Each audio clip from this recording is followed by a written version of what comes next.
Hello दोस्तों, स्वागत है आपका मेरे YouTube channel let's study with Poonam में, जिसमें हम जीके जीएस से रिलेटेड टॉपिक के बारे में चर्चा करते हैं। और आज हम चर्चा करने वाले हैं एक ऐसे इको फ्रेंडली कला के बारे में जिसको सदियों से हमारे लोग करते चले आ रहे हैं। तो चलिए जानते हैं हम बांस कला के बारे में, बांस की कारीगरी के बारे में। तो दक्षिण एशियाई पारंपरिक कला है बांस कारीगरी, जिसमें बांस की पट्टियों से वास्तुकला, फर्नीचर, शोपीस आदि बनाए जाते हैं। एशिया की सबसे सरल लेकिन नाजुक कलाओं में से एक बांस की कला की स्क्रॉल पेंटिंग है, जो कई शताब्दियों से चली आ रही है।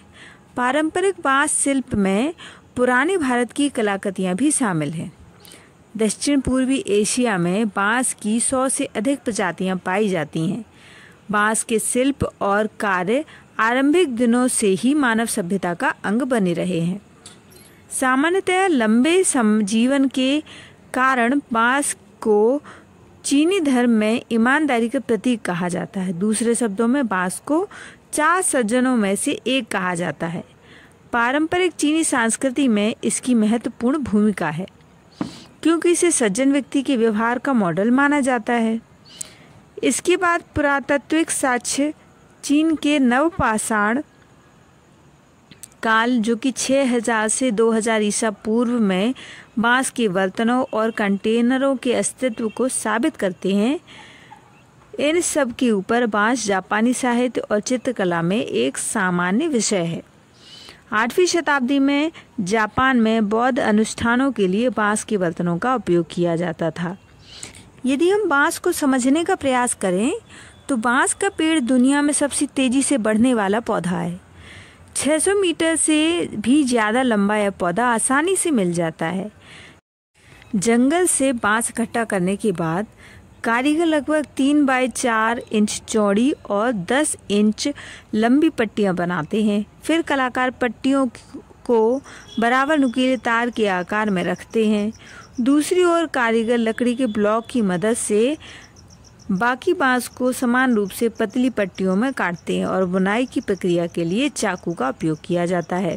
फिर ये बांस की पतली पट्टियों को पानी में डुबाते हैं ताकि मोड़ने और बुनाई के लिए बांस नरम हो जाए। इसके बाद जब अंतिम उत्पाद तैयार होता है तो कलाकार उत्पाद को विभिन्न रंगों से रंगते हैं।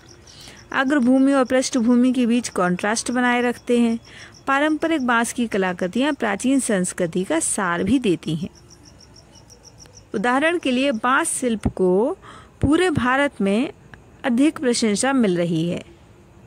सरकार अंतर्राष्ट्रीय बाजार पर कब्जा करने के लिए इस तरह के प्राचीन और आदिवासी शिल्प को बढ़ावा देने की पहल कर रही है।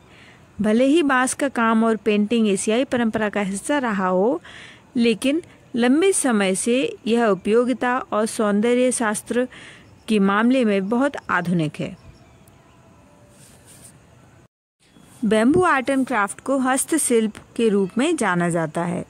यह उद्योग हमारी भारतीय सांस्कृतिक विरासत से संबंधित उद्योग है। प्राचीन काल में हमारे हस्तशिल्प और हथकरघा उद्योग का व्यवसाय दुनिया भर में फैला हुआ था, लेकिन धीरे धीरे आधुनिकता की चमक में हमारे व्यक्तिगत जीवन का हिस्सा बनने वाले सभी उद्योग समाप्त हो गए और हस्तशिल्प पर मशीनीकरण का काम भर गया। यह हस्तकला, बांस कला कितनी उपयोगी है, शायद यह तथ्य हमारे अर्थशास्त्रियों से छिपा नहीं है। इसलिए इन हस्तशिल्प उद्योग के माध्यम से रोजगार की प्राप्ति, नए अवसर प्रदान किए जा सकते हैं और रोजगार सृजन भी किया जा सकता है। इस उद्योग को विशेष रूप से विशेष क्षेत्रों की आवश्यकता नहीं है। इस उद्योग को एक छोटी सी जगह और एक छोटे से स्व से शुरू किया जा सकता है। सबसे अधीर बात यह है कि पर्यावरण की पूर्णता अनुकूल है यह कला, जिसका आज के समय में बहुत आवश्यकता है। बांस की विशाल किस्मों के तने सजावटी शिल्प वस्तुओं को बनाने के लिए उपयोग किए जाते हैं। दक्षिणी और पश्चिमी क्षेत्रों में उगने वाली छोटी किस्म बाटा या रीढ़ का उपयोग विभिन्न प्रकार की टोकरियां बनाने के लिए किया जाता है। बांस और बाटा पौधे की किस्में हैं, जबकि रतन एक प्रकार की लता है। शिल्प क्षेत्र कच्चे माल के स्रोत के करीब स्थित है। बांस शिल्प मुख्य रूप से देश के दक्षिण पश्चिमी और मध्य भागों में पाया जाता है, जबकि रत्न बर्तन पूरे द्वीप में वितरित है। ये शिल्प ज़्यादातर महिलाएं करती आई हैं। हालांकि कभी कभी पूरा परिवार आजीविका कमाने के साधन के रूप में इस शिल्प का उपयोग करता है। ज़्यादातर उत्पाद स्थानीय बाजार के लिए बनाए जाते हैं।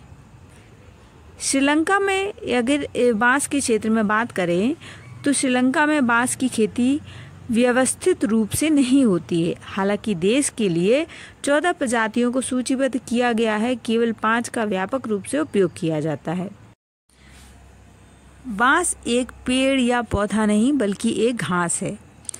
बांस ग्रामिनेई कुल की अत्यंत उपयोगी घास है जो भारत के प्रत्येक क्षेत्र में पाई जाती है। बांस का एक सामूहिक शब्द है जिसमें अनेक जातियां शामिल हैं। मुख्य जातियां बैम्बूसा, डेंड्रोकेलेमस आदि है। बैम्बूसा शब्द मराठी बैम्बू का लैटिन भाषा है।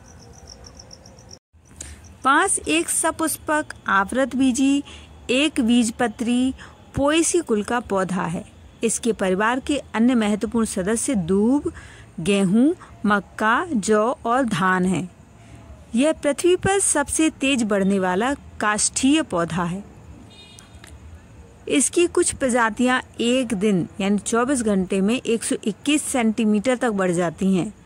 थोड़े समय के लिए ही सही, पर कभी कभी तो इसके बढ़ने में इतनी रफ्तार होती है कि 1 मीटर प्रति घंटा तक बढ़ जाती है।